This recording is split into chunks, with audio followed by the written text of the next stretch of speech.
Ihya TV.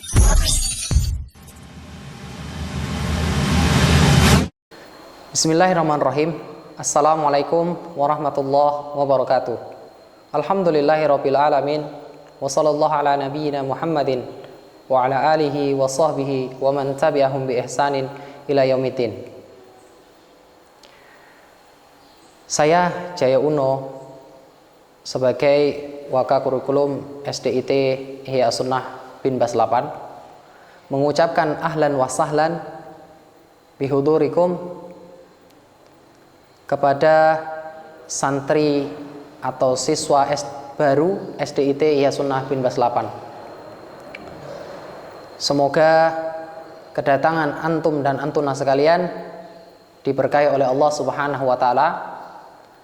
Insyaallah kita di SDIT Ihya Sunnah akan bekerja sama, bergandeng tangan untuk memajukan peradaban dan memajukan pendidikan yang baik ini.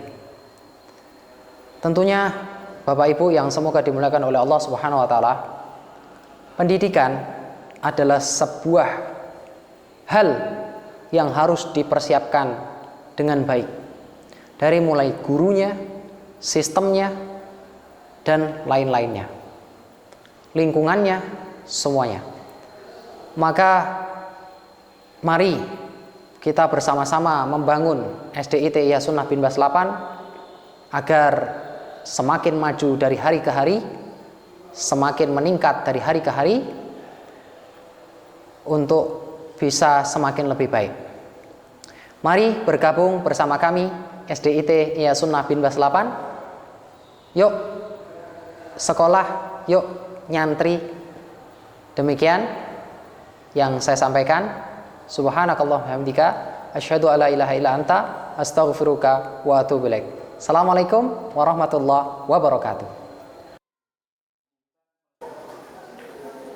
Setiap kita tentunya berharap anak-anak kita, generasi yang lahir dari kita merupakan orang-orang yang hebat, orang-orang yang hebat, baik dari sisi keilmuan maupun dari sisi amaliyah, baik hebat dalam urusan dunia terlebih urusan akhirat. Dan ini merupakan tugas dan tanggung jawab semua kita yang hadir di sini. Baik kita sebagai orang tua, kita sebagai pengelola lembaga pendidikan, dan kita sebagai seorang penuntut ilmu. Kemudian untuk mewujudkan generasi yang hebat tersebut bukan perkara yang instan, bukan perkara yang ujuk-ujuk, tapi membutuhkan proses yang panjang, membutuhkan perjuangan yang keras, pengorbanan yang banyak. Dan tanpa itu semua tentunya tidak mungkin bisa terwujud. Di atas semua itu ada pertolongan Allah Subhanahu wa taala yang senantiasa kita harapkan. Oleh karenanya, kalau kita memperhatikan Al-Qur'an sebagai pedoman hidup kita, di sana kita bisa menjumpai sebuah doa. Doa yang diucapkan oleh manusia yang sangat dicintai oleh Allah Subhanahu wa taala, yakni Nabi Ibrahim alaihi salatu wassalam. Beliau berdoa, Rabbi habli minas salihin. Coba santri perhatikan. Coba diulangi, Rabbi habli minas salihin. Coba Wahid, isnan, thalatha. Rabbi. Ulang lagi. Rabbi. Belum semangat, saya ulang 1, 2, 3. Rabbi hadli. Nah, ini perhatikan bro, ini sangat penting kalian hafal. Karena apa? Ini merupakan modal awal, ya, agar kelak kita bisa mendapatkan dari kita keturunan sebagaimana disampaikan di awal tadi, yang hebat dari sisi keilmuan maupun amaliyah, dari sisi dunia terlebih akhirat. Nabi Ibrahim berdoa kepada Allah Subhanahu wa ta'ala, Rabbi habli minas salihin. Wahai Rabbku, anugerahkan kepadaku keturunan yang soleh. Ini sebelum adanya Nabi Ismail.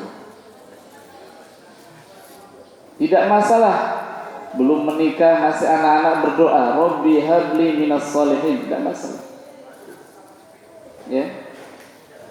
Karena ini merupakan bagian doa yang senantiasa dipanjatkan oleh ibadur rahman, hamba-hamba Allah yang maha rahman.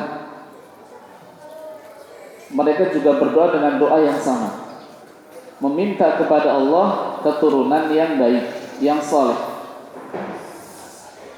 Kemudian sebagaimana janji Allah Subhanahu wa ta'ala, ud'uni astajib lakum. Berdoalah kepadaku, kepada Allah, Allah akan kabulkan. Dan ternyata Nabi Ibrahim yang berdoa sekian lama meminta keturunan di usia beliau yang ke-86 tahun, fabasyarnahu bighulamin halim. Perhatikan ini para santri. Fabasyarnahu bighulamin halim. Maka Allah Subhanahu wa ta'ala berikan kabar gembira kepada Nabi Ibrahim bahwasanya doanya dikabulkan oleh Allah. Di usia beliau 86 tahun, Nabi Ibrahim dikaruniai putra yang Allah sebutkan sifatnya adalah Al-Halim. Halim itu penyabar, akhlaknya luhur, kemudian lapang dada dan pemaaf, suka memaafkan orang lain yang bersalah kepadanya. Masya Allah, ya. Ini merupakan bukti bahwasanya Allah Maha mendengar, Allah Maha mengetahui, dan Allah tidak pernah ingkar janji. Ketika kita berdoa kepada Allah, Allah pasti akan jawab doa kita. Walaupun terkadang mungkin dalam waktu yang lama. Karena Allah lebih tahu kebutuhan kita. Jadi ini yang pertama yang harus kita camkan, wahai para orang tua dan para santri, perbanyaklah doa.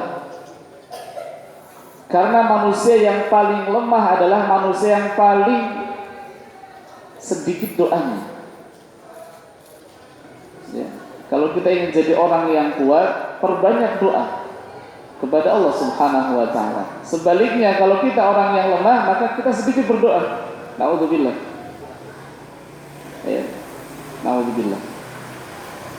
Kemudian yang berikutnya, setelah Allah Subhanahu wa ta'ala karuniakan keturunan, ya, maka perhatikan bagaimana Nabi Ibrahim mendidik putra beliau.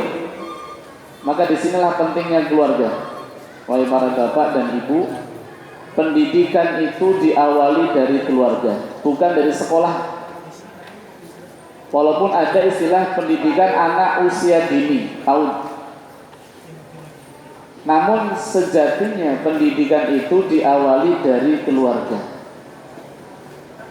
Pertama, hendaklah memilih pasangan hidup yang benar, yang baik. Fadfar bidzatid din taribat yadak, kata Nabi SAW. Ini nggak usah diterjemahkan. Ya, ini urusan yang sudah dewasa. Ya. Perhatikan pasangan hidup kita. Setelah milih pasangan hidup yang benar, yang baik, kemudian apa? Ketika dianugerahi anak, maka didik dengan didikan yang baik. Bagaimana seorang ibu bisa mendidik anaknya dengan baik sedangkan dia nggak berilmu? Padahal disebutkan al-ummu madrasah. Ibu adalah sekolah. Maka perhatikan masalah ini. Nabi Ismail itu lahir bukan dari bongkahan batu, bukan dari seorang ibu yang tidak paham agama. Lihat bagaimana sejarah istri Nabi Ibrahim alaihissalatu wassalam. Keteguhan beliau, kesabaran beliau, tauhidnya beliau, ketakwaan beliau, ya, sehingga melahirkan Nabi Ismail. Kemudian dididik dengan didikan yang baik. Maka sekali lagi pendidikan pertama itu dari keluarga. Kalau ada anak yang bandel, maka yang pertama kali perlu muhasabah, introspeksi itu adalah orang tuanya. Jangan-jangan makanan yang disuapkan kepada anaknya adalah makanan yang haram, naudzubillah. Bisa jadi seperti itu.